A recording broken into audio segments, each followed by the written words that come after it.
ఆ సంప్రదాయ ప్రకారంగా దత్తాత్రేయ సాంప్రదాయ ప్రకారంగా ఉన్న గురు పరంపరలో ఈ ద్వాదశ విశ్వగురు స్వరూపానికి ప్రప్రథమంగా నమస్కారం చేస్తూ ఈ గురు దత్త జయంతిని సందర్భంగా ఆ గురు పరంపరని జ్ఞాపకం చేసుకుంటూ మొట్టమొదటిగా విశ్వగురు శక్తికి మనం ప్రమాణం చేయవలసినటువంటి అంజలి ఘటించవలసిన అవసరం ఎంతైనా ఉంది.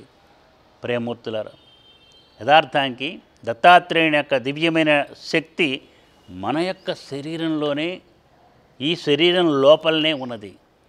హృదయంలో హృద్ గ్రంథి ఉంది.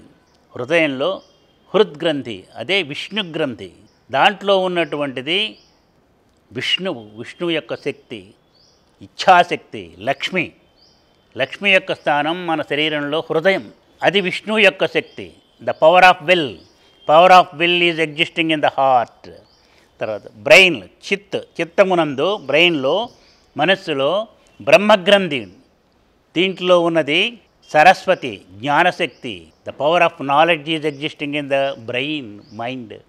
వెన్నుపూసలో ఆత్మగ్రంథి, అదే క్రియాశక్తి, దాంట్లో ఉన్నటువంటిది. రుద్రుని యొక్క దివ్యమైనటువంటి శక్తి వెన్నుపూసలో ఉంది. హృదయంలో విష్ణువు యొక్క శక్తి లక్ష్మి, బ్రెయిన్లో సరస్వతి, బ్రహ్మ యొక్క శక్తి జ్ఞానం సరస్వతి, వెన్నుపూసలో శివుని యొక్క, రుద్రుని యొక్క శక్తి పార్వతి, దుర్గా, క్రియాశక్తి. The power of will is existing in the heart, power of knowledge is in the brain, power of action is in the back bone. ఎక్కడో లేరు వీడు.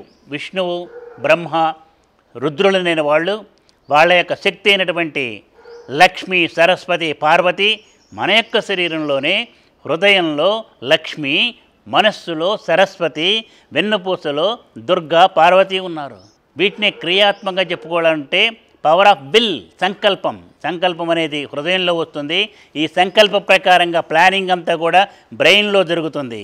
చిత్గ్రంథిలో ప్లానింగ్ అయిన తర్వాత ఆర్డర్ ఇస్తే పనంతా కూడా వెన్నుపూస చేస్తుంది. వెన్నుపూసలో క్రియాశక్తి చేస్తుంది.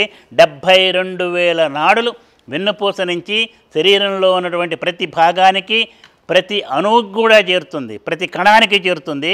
ఆ యొక్క 72,000 నాడుల యొక్క సమైక్యమైనటువంటి క్రియాశక్తితో, కృషితో శరీరంలో ఉన్నటువంటి ప్రతి కార్యక్రమం కూడా చేస్తున్నాం. ఇది యథార్థమైన సత్యము. ఇది ఏ మతం వాళ్ళైనా, ఏ మేధావి అయినా, ఏ సైంటిస్ట్ అయినా సరే ఒప్పుకొని తిరగవలసిందే. అంతటి విశ్వజనీనమైన సర్వశక్తివంతమైనటువంటి సంప్రదాయం, గురు సాంప్రదాయం, దత్త సాంప్రదాయం, సనాతనమైనటువంటి ధర్మం అని చెప్పేసి తెలుసుకోవాల్సిన అవసరం ఎంతైనా ఉంది.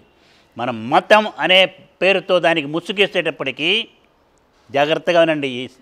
నేను చెప్పే విషయం, మనం మతం అనే దానికి ముసుగేస్తే ఇతర మతస్థులు మనకు అక్కర్లేదు, ఇది వేరే మతం అని చెప్పేసి దాని గురించి ఆలోచించడంలా. అలా కాక మతం అన్న దాన్ని తీసేసి, ముసుగు తీసి, ఇది విశ్వజనీయమైంది, ఎవరైనా సరే దీన్ని తీసుకొని ఆచరించవచ్చు, దీని గొప్పదనాన్ని గుర్తించండి అని చెప్పేసి కనుక మనం చెప్పినట్లయితే, వాళ్ళు దాన్ని అర్థం చేసుకునేట్టు చేసినట్లయితే, ప్రపంచంలో ఉన్న ప్రతి ఒక్క వ్యక్తి కూడా సనాధర్మానికి నమస్కారం చేస్తాడు, సాల్యూట్ చేస్తాడు, పాదాక్రాంతమవుతాడు, తీసుకుంటాడు, ఆచరిస్తాడు, శక్తివంతమవుతాడు. అది మనం చేయవలసిన పని.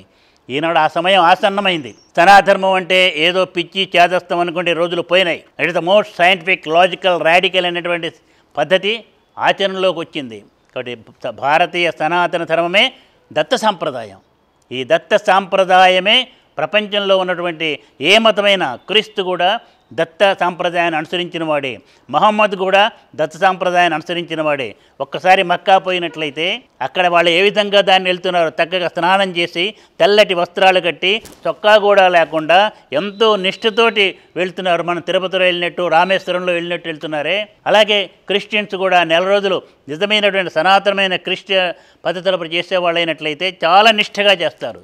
ఆయన కూడా ధ్యానం చేసి, హిమాలయ పర్వత ప్రాంతాల్లో క్రీస్తు వచ్చి ధ్యానం చేసి శక్తివంతమై, అవతార్ బాబాజీ యొక్క ఇనిషియేషన్ తోటి, ఆయన యొక్క చక్కగా శక్తిపాతంతో శక్తివంతమైన యథార్థమైన సత్యం ఇది. కాబట్టి భారతదేశం విశ్వగురు స్థానానికి వెళ్ళాలంటే మనం ప్రతి ఒక్కళ్ళం దత్త సాంప్రదాయాన్ని పాటించాలి. అది శాక్తేయం కానీ, వైష్ణవం కానీ, గాణపత్యం కానీ, సౌరం కానీ, ఏదైనా సరే, నాస్తికం కూడా మొత్తాన్ని కూడా వదిలిపెట్టకుండా మనుషులందరినీ కూడా కలిపి సమైక్యం చేసి ముందుకు తీసుకెళ్లేది దత్త సాంప్రదాయం అని చెబుతూ ఆ దత్తుని యొక్క అవతారమైన శ్రీపాద శ్రీవల్లభులు పిఠాపురంలో చూపిన మహిమలు అన్నీ కాదు, అలాగే గాన్గాపూర్లో ఉన్నటువంటి నృసింహ సరస్వతి అవతారం చూపిన మహిమలు అన్నీ కాదు, గురుచరిత్ర పారాయణ చేయండి. ఈ దత్త సాంప్రదాయాన్ని అనుసరించుకుంటూ దత్త దీక్ష 40 రోజుల్లో నేను ఇస్తున్నాను, ప్రతి సంవత్సరం కూడా చక్కగా చేస్తున్నారు. ప్రపంచవ్యాప్తంగా ఉన్నతమైన స్థితిలో ఉన్నవాళ్ళు కూడా దత్తదీక్షను చేస్తున్నారు. చాలా విశేషమైనటువంటి శక్తివంతంగా మనల్ని చేస్తుంది. అది చాలా ముఖ్యమైనది. మనం ఏ ఆరాధన చేసినా మనం శక్తివంతం కావాలి, సమాజాన్ని ప్రశాంతి నిలయంగా మార్చుకోవాలి. దత్తాన్ని ఆరాధన చేసుకోండి, దత్తుని పూజించండి, సేవించండి. దత్తుడంటే ఎవరే కాదు, మనలో ఉన్నటువంటి బ్రహ్మ విష్ణు మహేశ్వరమైనటువంటి ఇచ్ఛాశక్తి, జ్ఞానశక్తి, క్రియాశక్తి సమైక్యమైనటువంటి ఆ దత్తశక్తి, ఆ విశ్వ స్త్రీ శక్తి దత్తశక్తి అని చెబుతూ మీ అందరికీ దత్త జయంతి సందర్భంగా దివ్యమైన ఆశీస్సును అందజేస్తూ విరమిస్తున్నాను. సర్వే జనా సుఖినో భవంతు, లోకా సమస్తా సుఖినో భవంతు. ఓం శాంతి శాంతి శాంతి.